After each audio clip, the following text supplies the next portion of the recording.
Hola, bienvenidos a otro video de anatomía y fisiología humana. En esta ocasión me voy a ocupar de la célula, las membranas celulares y las organelas citoplasmáticas. Todos temas que son importantes para nuestro curso introductorio, el curso de ingreso a cuyos estudiantes está dedicado este trabajo. Cuando hablamos de célula, nos estamos refiriendo a la unidad biológica de los seres vivos constituida por un núcleo separado del citoplasma por una estructura denominada envoltura nuclear. Decimos envoltura nuclear porque está constituida por dos vueltas de membrana. El citoplasma, que aloja a todas las organelas citoplasmáticas, se encuentra delimitado por otra membrana que esta sí es llamada membrana plasmática. La membrana plasmática responde a una estructura que es común a todas las membranas de la célula y es conocida esta teoría como la teoría del mosaico fluido. Cuando hablamos de las estructuras de las membranas, hacemos referencia a esta organización en una doble capa de fosfolípidos. Aquí tenemos una capa de fosfolípidos, acá la otra capa de fosfolípidos. Y los fosfolípidos son moléculas grandes que están constituidas por una parte globular o cabeza y una parte filamentosa o cola que se disponen de esta manera respondiendo a lo siguiente. Las cabezas, la parte globular, que se ubican hacia la parte exterior y hacia la parte interior de la membrana, tienen la característica que vemos en la imagen, son hidrófilas. ¿Esto qué quiere decir? Hidro, agua, filos, afinidad. Tienen afinidad por el agua. Y en función de esa característica es que se disponen de la manera que estamos viéndolo, hacia afuera, hacia adentro y hacia afuera de la membrana. En tanto que las colas, la parte filamentosa de los fosfolípidos, son hidrófobas, hidroagua, fobos, repulsión. Y en base a, respondiendo a esta característica de repulsión hacia el agua, es que se ubican en hacia el interior de la membrana.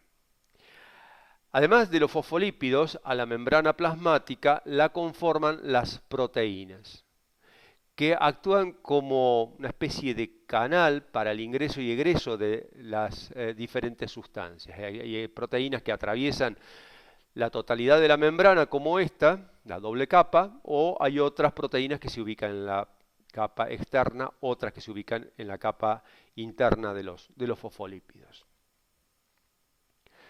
Otro elemento importante en la constitución de las membranas es el colesterol. Este elemento va a aportar, esta molécula de colesterol va a aportar integridad, va a darle firmeza a la membrana plasmática, evitando de que ésta se desintegre. Actúa como una especie de sustancia cementante, si se quiere, para evitar que se desintegre la membrana plasmática.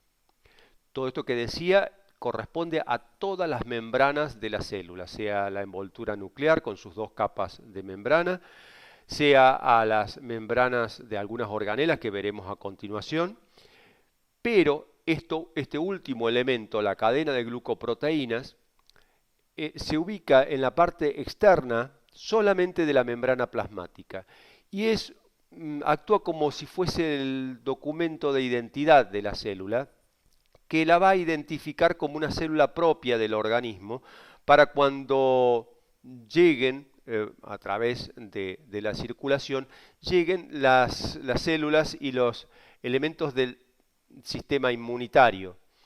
Van a llegar las células de defensa, van a encontrarse con esta cadena de glucoproteínas y la van a reconocer por esta característica como un elemento propio de del organismo al que pertenecen. En el caso de que esta cadena de glucoproteínas no estuviese, las células del sistema inmunitario las reconocen como un elemento extraño y las van a agredir o las van a eliminar. Esto que estoy diciendo constituye la fisiopatología de varias enfermedades conocidas como enfermedades autoinmunes o de autoagresión. Tal es el caso de un tipo de diabetes en la cual las células beta del páncreas pierden esta cadena de glucoproteínas y son eliminadas estas células betas, que son las productoras de la insulina, son eliminadas por el sistema inmunitario, las células de defensa. Una cosa similar ocurre con la glándula tiroides, con las células de la glándula tiroides, que al no ser reconocidas por haber perdido esta cadena de glucoproteínas y no ser reconocidas por las células del sistema inmunitario, agreden y eliminan a las células de la glándula tiroides, dando un tipo particular de hipotiroidismo conocido como tiroiditis autoinmune de Hashimoto. Simplemente, más allá del nombre dificultoso, pero que lo digo a los efectos que sea bien identificado, más allá de la dificultad del nombre, son ejemplos de enfermedades autoinmunes, en donde el sistema inmunitario va a agredir a la propia célula porque la reconoce como un elemento extraño. Como decíamos, el responsable de esto es esta cadena de glucoproteínas que se encuentra en el exterior de la membrana plasmática y al no estar es lo que determina todo el fenómeno descrito. En el citoplasma de las células se encuentran distintos tipos de organoides u organelas, que son comparables con los órganos, como si fuesen los propios órganos de la célula. Nos encontramos con varios de ellos. El primero que vamos a nombrar va a ser el retículo endoplasmático liso. Cuando enseñamos estas organelas, con nombres tan extraños para el que recién comienza, siempre sugerimos que tratemos de leer qué es lo que nos dice la palabra. Bueno, acá tenemos un retículo endoplasmático liso. ¿Qué es lo que vemos? Es una estructura membranosa que se establece a través de pliegues de membrana. Y ahí la primera relación, retículo, es una estructura membranosa en forma de red, por eso lo de retículo.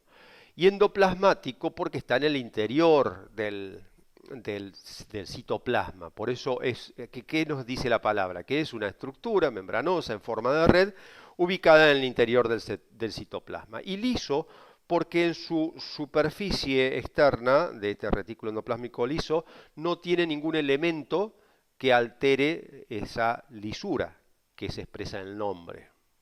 La función de este retículo endoplasmático liso es la de producir los elementos lipídicos de la propia célula.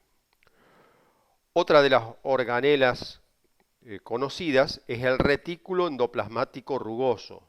Lo vemos aquí. Bueno, lo de retículo y lo de endoplasmático ya lo hemos analizado. Ahora, ¿por qué rugoso? Porque en sus superficies externas se puede observar, lo estamos marcando con el cursor, una serie de elementos que le dan un aspecto puntillado, y estos elementos son los ribosomas. O sea que comparándolo, el retículo endoplasmático liso no tiene ribosomas, el rugoso sí tiene ribosomas en su parte exterior de la membrana. ¿Y cuál es la función del retículo endoplasmático rugoso? Respondiendo a la función de los ribosomas que veremos a continuación, la función es la de producir proteínas para la exportación, para que salgan estas proteínas de la célula. ¿Y cuál es el elemento que va a preparar la salida de la célula? Tanto de los lípidos que produce el retículo endoplásmico liso, como de las proteínas que produce el retículo endoplásmico rugoso.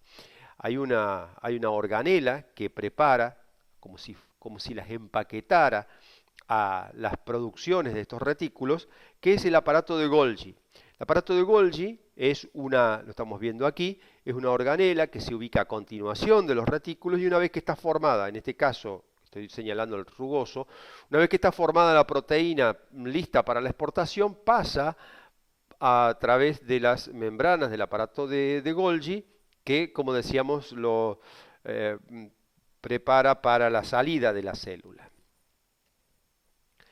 Nombrábamos recién los ribosomas. Los ribosomas están esquematizados en este dibujo como pequeños puntitos. Y nos vamos a ocupar más adelante de este video porque son estructuras muy importantes para el estudio en el campo de la educación física. Los ribosomas, por el momento, decimos que son las organelas citoplasmáticas responsables de la producción de proteínas. Algo de esto veíamos cuando hablábamos la función del retículo endoplasmático rugoso. Los ribosomas aquí forman proteínas para la exportación, para la salida de la célula, y los ribosomas, que en este caso serán ribosomas libres, van a formar proteínas, pero ahora para el consumo propio de la célula. Otra de las organelas importantes que me detendré sobre el final del video son las mitocondrias, que junto con los ribosomas son organelas fundamentales para el conocimiento del profesor de educación física, y esto debe ser incorporado desde el principio, desde el curso propedéutico. Las mitocondrias son las organelas que encargadas de la respiración celular, y debemos decir que son las organelas encargadas de formar buena parte del ATP, del adenosín trifosfato, que se produce en la célula. El ATP es la molécula energética por excelencia. Y después hay otras organelas que las vamos a nombrar, pero no nos vamos a detener en este estudio que está enfocado para la formación del profesor de educación física. El citoesqueleto, vamos a encontrar microtúbulos, vamos a encontrar microfilamentos, vamos a encontrar filamentos intermedios. Volveremos sobre los microfilamentos cuando realicemos una producción sobre la contracción muscular. Pero mientras tanto, en este video de presentación de célula, simplemente lo nombramos como integrantes del citoesqueleto. Los lisosomas, liso quiere decir, hace referencia a lisis, destrucción, y soma, cuerpo. Son cuerpos, son el equivalente al aparato digestivo de la célula. Vacuolas, que serían la parte destinada a ser excretada por las células, conforman otro de los tantos organelas u organoides de la célula. Nosotros en este trabajo que tiene la finalidad de presentar las membranas, las principales organelas y la célula, vamos a hacer referencia a dos organelas que, como decía anteriormente, son tener claro el concepto es fundamental para los profesores de educación física. Uno de estas organelas son los ribosomas. Lo veíamos en el esquema de recién como ribosomas libres o ribosomas adheridos al retículo endoplasmático rugoso. Y adelantábamos también la función, es la de formar proteínas. Para esta función, recomiendo especialmente la visualización del video Síntesis de Proteínas que está en nuestro canal. Los ribosomas son organelas no membranosas, no tienen membrana en su estructura, constituida por una subunidad mayor y una subunidad menor. Y actúan como unidades de ensamble en la cual, a partir de la información que le provee el ácido ribonucleico mensajero, esto aquí habría que agregarle una M, ARNM de mensajero, proveniente del núcleo de la célula, que ha salido del núcleo y ha llegado al citoplasma, el ARN mensajero le trae el mensaje al ribosoma. ¿Qué mensaje? El mensaje de la secuencia de aminoácidos sobre la cual se debe estructurar una determinada proteína. Y el ribosoma simplemente va a hacer eso, va a ir ensamblando según la información que trae el ácido ribonucleico mensajero, según ese mensaje, va a ir ensamblando tras otro aminoácido hasta formar finalmente la cadena proteica. Insisto con la recomendación de la visualización de el video de síntesis de proteínas. Ahí tratamos en detalle la función de los ribosomas. Para esta ocasión, para este curso introductorio, basta con tener bien claro que los ribosomas son las organelas citoplasmáticas no membranosas encargadas de la producción, o sea, de la síntesis de proteína. Otra de las organelas que son fundamentales en el conocimiento del profesor de educación física son las mitocondrias. Las mitocondrias son organelas que están constituidas por una doble capa de membrana, por dos membranas, una externa que delimita la mitocondria y otra interna que va a presentar una serie de curvaturas, pliegues, y en estos pliegues se van a diferenciar esto que estamos observando aquí, que son las crestas mitocondriales.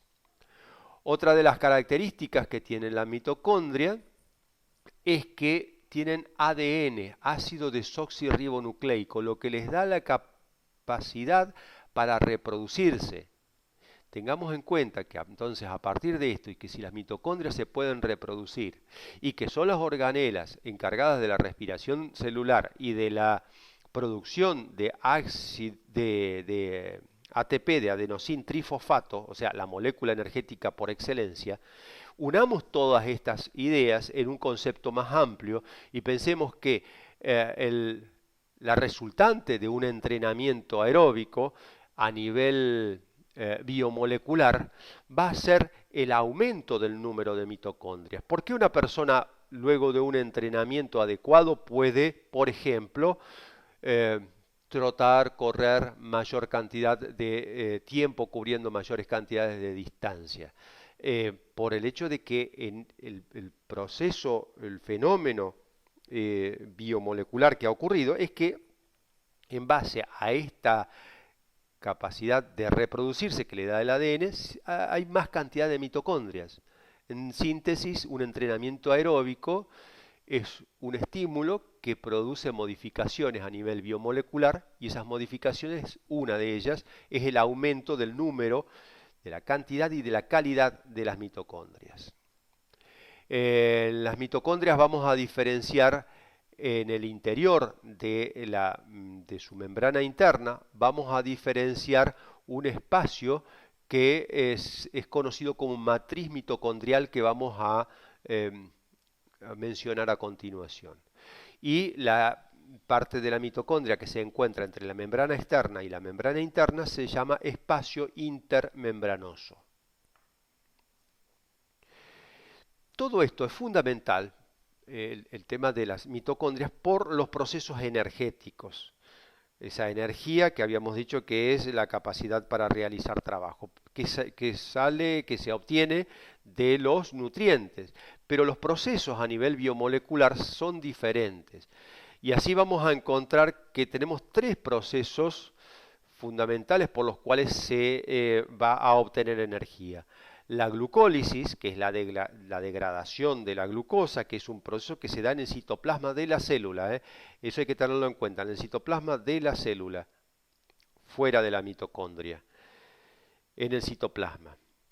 Y después los otros dos procesos de producción de energía, que son el ciclo de Krebs y la fosforilación oxidativa, se dan dentro de la mitocondria. Pero lo que hay que tener claro es que el ciclo de Krebs se produce en la matriz mitocondrial. Lo señalábamos recién, es ese espacio que está delimitado por la membrana interna, es la parte interior que delimita la membrana interna de la mitocondria.